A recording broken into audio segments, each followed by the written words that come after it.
good questions have come up over break. Things like chronic sleep deprivation. So we have an extreme example in the room, someone who's had very, very short amount of sleep for decades.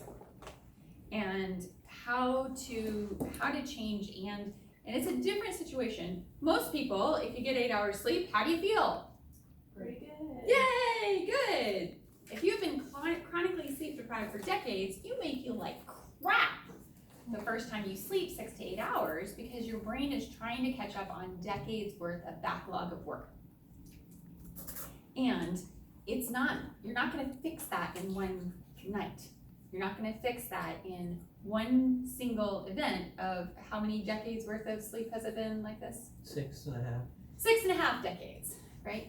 However, with the accelerated techniques that we use, it may be possible to do this much, much, much faster than the years that it might otherwise take to restore the body from this. Your body has an amazing capacity to heal itself, and by the way, it has an even better capacity to heal itself when it sleeps, and when it sleeps properly.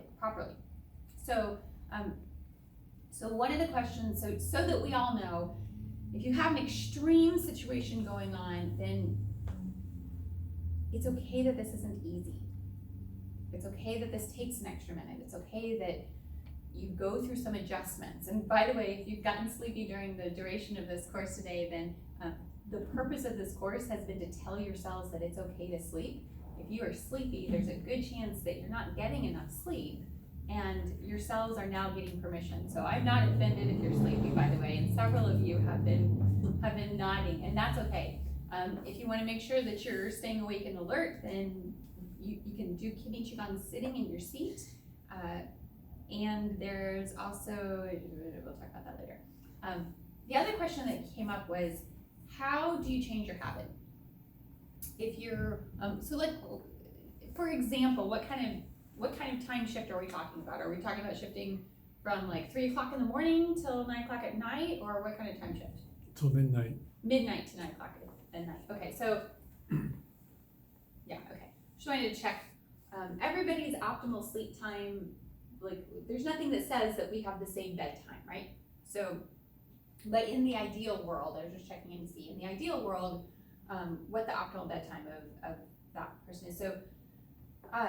So shifting from midnight to 9 o'clock, first thing is to understand why you're staying awake until midnight. So what are some of the reasons that we've talked about? What are some of the reasons that come up that are reasons you might stay awake until midnight? Eating dinner later. Oh, that's a really good one, because that can be a sneaky one. We haven't talked about that yet. That can be a sneaky one, because you might eat, let's say you eat dinner at 8 o'clock, and you have enough time to finish eating and do your dishes and get ready for bed. So it's not like you're trying to eat while you're sleeping, and you think that might be enough time for you to digest, but for a lot of people, that is not enough time for the body to digest. So in an optimal world, 3 hours before bedtime would be ideal. Even 2 hours is going to be much better. But if you're trying to sleep within an hour of bedtime, or a couple hours of bedtime, or 2 hours is going to be usually good enough for most people, and 3 is going to be ideal for most people. So if you're trying to switch your sleep pattern, then you want to stack the odds in your favor. You want to do everything I'm saying.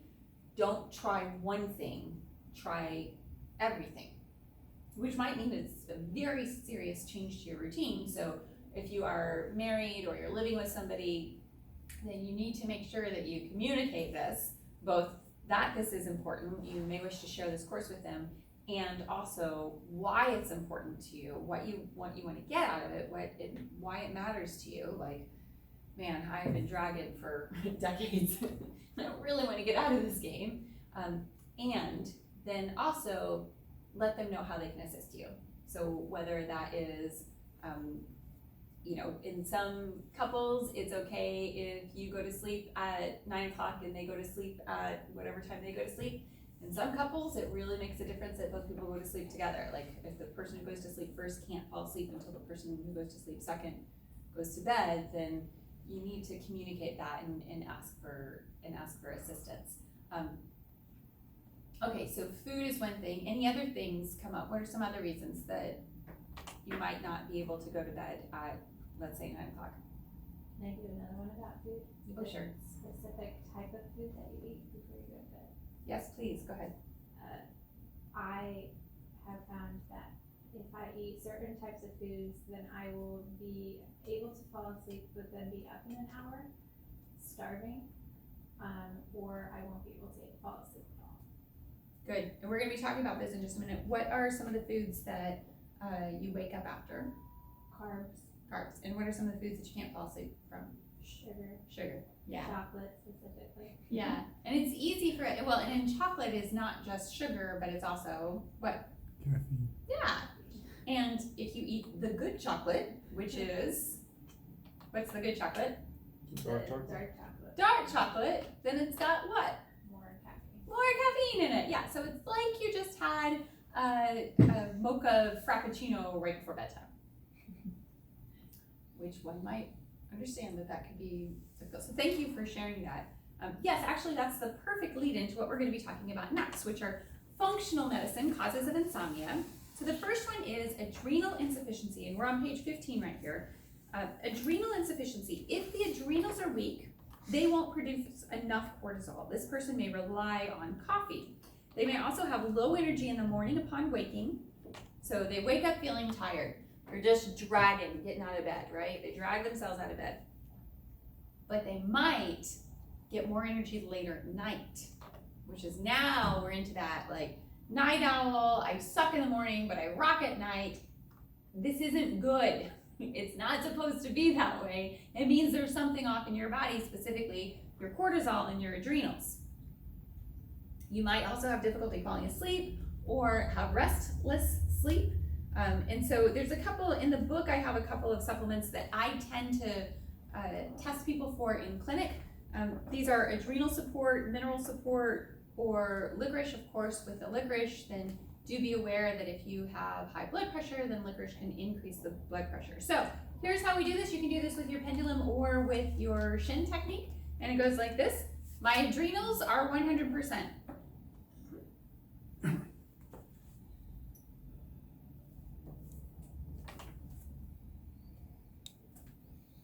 The other thing that's really good for the adrenals is that kidney qigong we've been doing, because that specifically stimulates blood flow directly to those adrenal glands.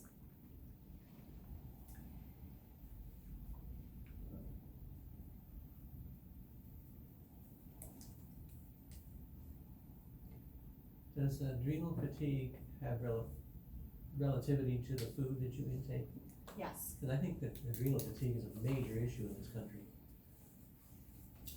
I think so too. So diet is very important. Yep, so the standard American diet is going to prompt, it is high in sugar and high in carbs, and it's going to prompt the blood sugar dysregulation that we're going to be talking about in just a moment. The adrenals are constantly trying to support you. Your body is your friend. Your body is trying to do exactly what you're telling it to do. If you eat a bunch of sugar, then you're telling your body, please process this sugar. So it's like working to do all of that. If you tell it, please process this sugar, and then you lay down, it's trying to do two things at once, which go in the opposite direction. So it's like having two bosses that are both yelling at you, that you need to get something done for both of them at the same time, that you have to have, that takes the same chunk of time. It's like two people walk into your office and say, this project is gonna take an hour for you to do, I need it on my desk in an hour. But you have two bosses that walk in and say that, and it's like, what am I supposed to do? I don't know what to do. I'm gonna work on this for a little bit until I freak out, then I'm gonna work on this for a little bit until I freak out, then I'm gonna come back here and do this for a little bit, and then I'm gonna go get a cup of coffee because I'm freaked out, and then I'm gonna go back over here and I'm gonna work on this for a little bit, and you're not gonna get either of them done very well. You'll get both of them done a little bit, and they're both going to suck, right? So yes, absolutely. The standard American diet weighs heavily on difficulty sleeping. And the next part of this is the liver. So if the liver is not able to properly store glycogen or factors which cause its release, then this person may get tired in the early evening. So this is the person that comes home from work and zonks out, like they didn't nap before dinner, right? Or they go to bed and fall asleep quickly but wakes up in a few hours. Then this tells us that it's the liver. So we're gonna do, my liver is 100%. There are foods that we recommend for this, whole food supplements, then there are certain ones that are high in beets.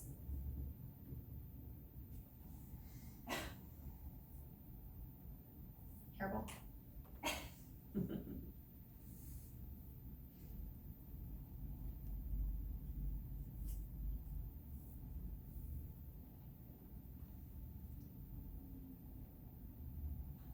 Okay, good. The next one is blood sugar insufficiency. So if insulin is imbalanced in the body, then the brain may scavenge for sugar at night. Brain runs on glucose. So if the brain isn't, if you got this thing going on, if you got the sugar roller coaster going on, and you're in a sugar deprivation phase, then your brain is gonna go, "We're about to die, wake up!" And it goes, ah. And then, you go into the kitchen and you have a Dagwood sandwich, right? So that's happening because the blood sugar is totally imbalanced. And when the blood sugar is totally imbalanced, then our brain is our friend. So you have to understand the whole time you can't sleep, it's because your body is trying to do what you've told it to do. You just didn't realize that that's what you were telling it to do at the time. So when the blood sugar is imbalanced, then the brain is going to wake up during the night. What are some of the ways that you can avoid that? Don't eat sugar. Yeah, and what's sugar? Where are places that there's sugar? What are some foods that are Fruits. Yeah, okay, so we got the white processed sugar that we all know about, right? Like, don't eat Three Musketeers at all, not just right before bed, but don't eat it at all, but especially don't eat it right before bed. And then, yeah, a lot of fruits are high in sugar. What are some fruits that are low in sugar? Pictures of fruit. Pictures.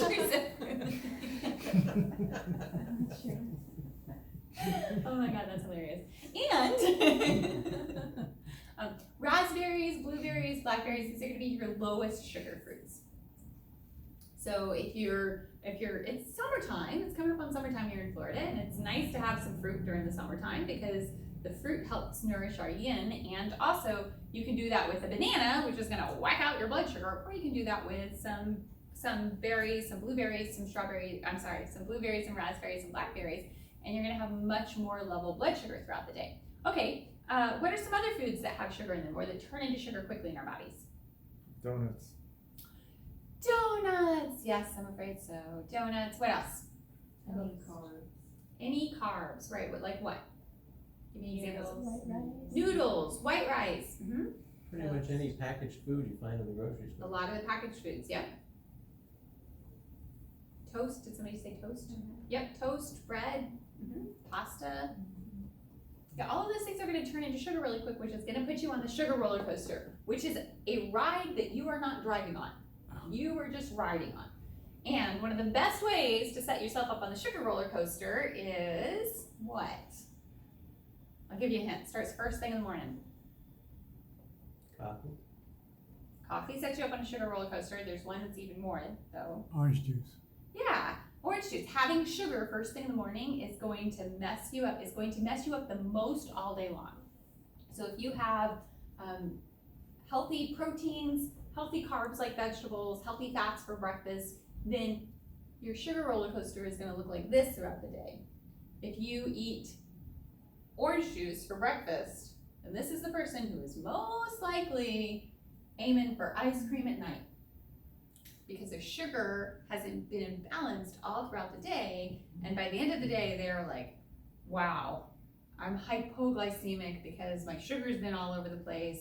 The pancreas is releasing insulin. Again, your body is just doing, it's your friend, it's just doing what you've told it to do. And in this case, if you think of your pancreas as like an employee, it's like first thing in the morning, I came in with this huge stack of work and said, get this done today. And the pancreas is like, okay, here we go. Maybe the first day is like that. By like maybe, a couple of years into this, it's like, okay, here we go.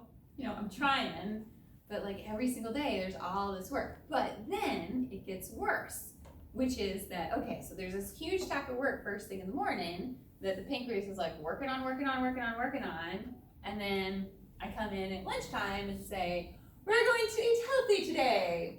We're going to have pasta for lunch.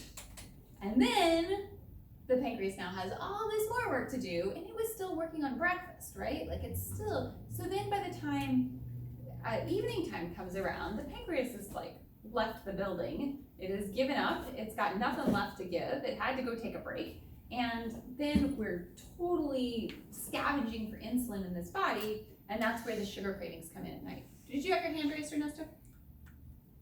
Yes, you don't recommend frozen smoothies, fruit smoothies for breakfast. I do not recommend frozen fruit smoothies for breakfast, both because they are very high in sugar and also because they are very, very cold, and that shuts down the digestive process. So it's very hard on the digestive system. However, if you are going to have fruit, having it away from other meals is the best time to have it, because then you're not competing with digestive capacity. So there was a, yes? But there's people who swear by it. They feel fabulous having their fruit smoothie. So So what are your thoughts about that? I think is what people are experiencing is they feel less hungry, and they're happy with that because they think they're going to lose weight doing that because they're eating less and less hungry. But I agree with you that ultimately it works against them. Yeah, for a lot of people, and it matters where people came from, right? If I was having cereal for breakfast and then I moved to a fruit smoothie, I'm getting a lot more phytonutrients, which are the nutrients that comes from plants from that. So I'm gonna, and it's fantastic. I have an empty stomach, so I am bombarding my stomach with all of this phytonutrients and Sure. sugar, right? Who doesn't feel fantastic after that? It's really, really great. It's wonderful. It's marvelous. It's fantastic. The question is, how well is the blood sugar being regulated throughout the day? Some people do have the digestive capacity to deal with that amount of sugar in that way. Most people in America, however, the standard American diet has taken its toll. Even, I've eaten incredibly healthy, the best that I have known how to eat for years, but I grew up very much on the standard American diet, and I'm still kind of making amends for it. I'm still working on it. So I don't have the digestive capacity that I could have something like that on a regular basis without a lot of enzymatic support. So what would be an ideal breakfast for you? Because in the morning, I think we need some type of carb or a little bit of sugar because your brain needs sugar, right, to function. Otherwise, your sugar will be too low. So one of the best recommendations that I have found for most people, again, I energy measure people, but for most people, 8 to 10 grams of protein and 10 to 12 grams of carbs from vegetables. And most people also do very well with fat. So there's a phrase that goes, breakfast like a king, lunch like a prince, dinner like a pauper. So getting the food in at your first meal. And I'm saying it that way because some people find that intermittent fasting works very well for them. So I want to be clear on this matters. We're not so much talking about exactly when you eat. That's a whole other topic of conversation. But your first meal is if your digestive system is working properly, and it should, that you have the digestive capacity, eat well. Do a good job of feeding yourself for breakfast and to prepare yourself for breakfast. And then for your lunch, then also, have a good meal. However, if your digestive capacity is impaired, then you might find that you get sleepy after those meals, in which case that's something that we need to work on. So you say 8 to 10 grams of protein, and then how much of the carb? 10 to 12 grams of carbs. So, if the person can tolerate eggs, then eggs with vegetables is a really great way to go. I love eggs with avocado and salsa is one of my favorite breakfasts. The unsung hero of the breakfast world, in my opinion, is the leftovers, because there's nothing that says that you have to have pancakes and French toast and sausage and eggs for breakfast. You can have anything. That's what the rest of the world do. You just eat whatever we cook for eating the rest of the day. Yeah, it's actually harder the way that we do it. I agree with that. Unfortunately, when I used to do that change of diet for breakfast and everybody else is eating their eggs and stuff, I'd have spaghetti, but Oh, well, there you go. that wasn't exactly the good thing to do, but I I do agree with that whole philosophy, you know, why is it that you have to have eggs and, Right. you know, bacon and all that, why is that suddenly has been breakfast? So for my breakfast, The bacon lobby. Bacon lobby, there you go. The bacon lobbies are so, okay. Yeah, so you can eat what your body needs. You know, you can set conventional rules aside and recognize that it's really just something kind of weird that we did in America. When I went to China, we ate fantastic food all day long, and you know, I had a lot of friends that when they came back, they were like, "Oh my God, did you get sick?" And I'm like, "Yes, when I came back to America, I got sick at my first meal when I came back to America because it was so much more sugar." Went out for breakfast to Adam's Pancake House in Colorado Springs, Colorado, and it was so much more sugar than I'd been accustomed to. And my stomach was just like, "Whoa, we don't know what to do with that." It's like, oh, right, haven't been eating this kind of food. This was back when I still ate pancakes. Okay, so next one is vasomotor instability. If blood supply to the brain is excessive, this person may have more nervous energy, headaches, worries, restlessness, throbbing head, and monkey mind. monkey mind. Ooh, ooh, ooh, ooh, monkey mind. Deep breathing exercises can help significantly. Oh, we didn't regulate our blood. Oh, we just talked about it. Yeah.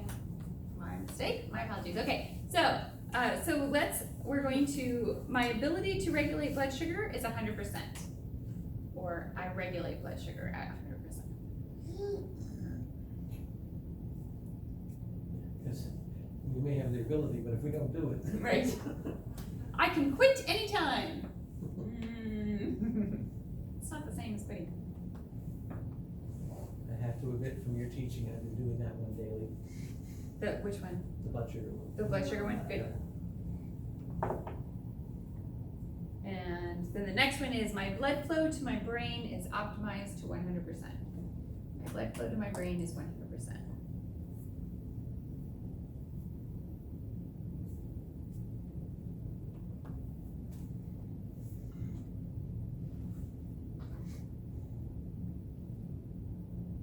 By the way, do you think your brain has anything to do with your digestion?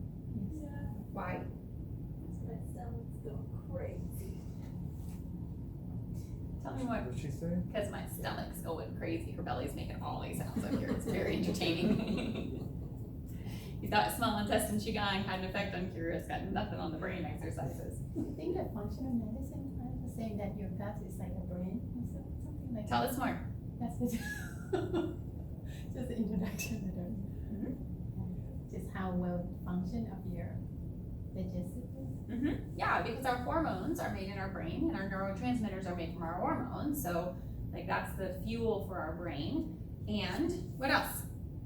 What are some other reasons that our brain might affect our digestion? I find that it, well, either way, if there's stagnation and I don't have proper circulation in an area, then the other areas aren't so happy. Yes.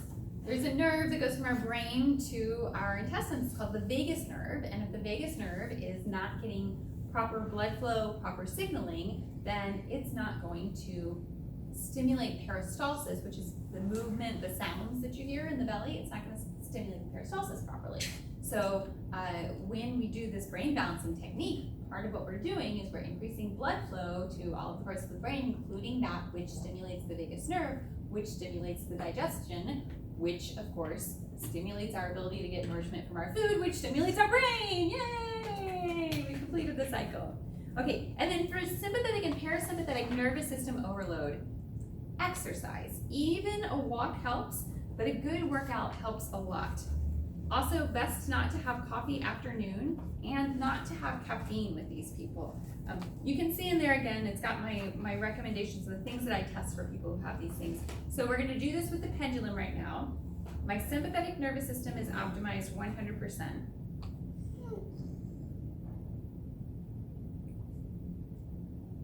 And my sympathetic nervous system is optimized 100%.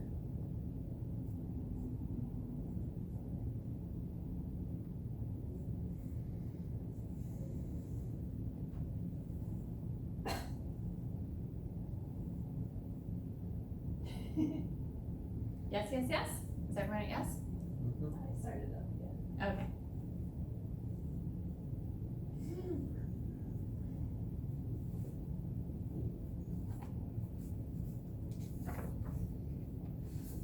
Yes. I can't see your pendulum, is it a yes? Yes. Okay, my parasympathetic nervous system is 100%, optimized 100%.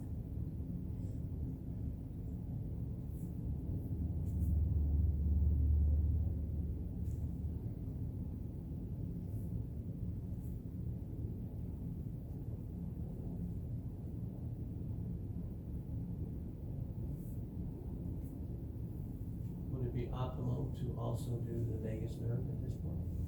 You can.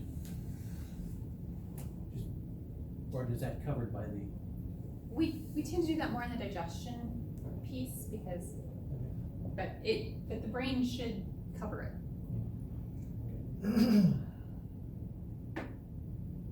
Is everyone at yes? Yes. I'm working on another one. Please stay with the class. Do you need another minute? I'm good now. Okay, no, okay. So what if you have, so that we looked at it just now from the window of functional medicine, which is an easy language for most of us because we recognize the words, right? Liver and blood sugar. So now let's talk about it from an oriental medicine perspective. Specifically, we're going to talk about stagnation, heat, fire, cold, damp, and phlegm. So it's a lot of different things that we're combining all in there, but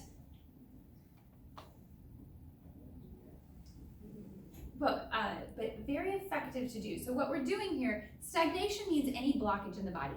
Heat means any underlying heat pathogen that's been stuck there. Fire means a heat that's been stuck for a long time because it's gotten more and more hot.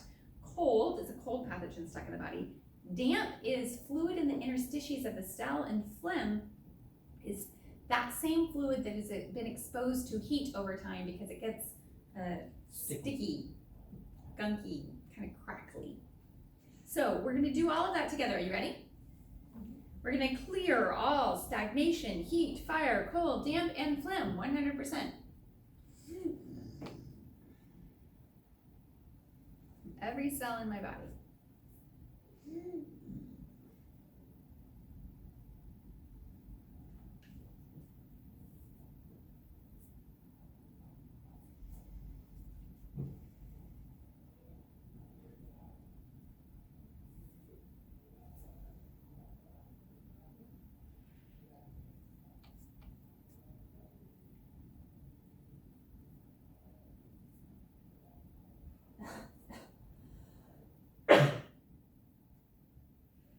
Did you move on to the next one? No? Okay.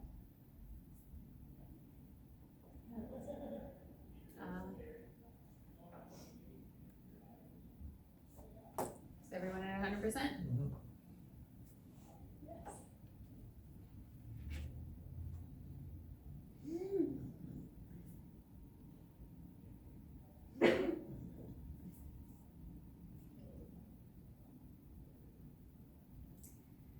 This can be viewed as the root of all disease in the body. All disease could fit into this category. It's either stagnation, heat, fire, cold, damp, or phlegm. So this is very, very powerful sleep medicine that we're doing. It has tremendously therapeutic benefit for every cell in our body. It's like individually speaking to every cell and saying, this is how to be perfect. Remember, this is the way that you were created. Go back to perfect now.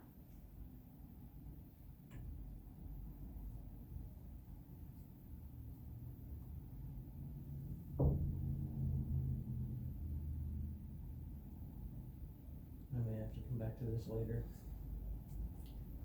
This is the game. This is what we're here for. Do you want this? No, there's, I'm gonna like 1%. Okay, let's do it again. I'll go back. I'll do it with you. So we're doing stagnation first. Next, heat.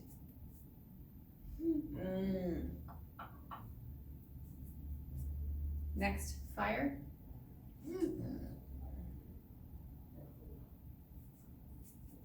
Next, cold.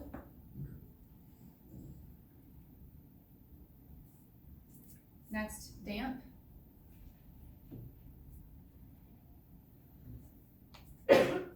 Next, phlegm. It's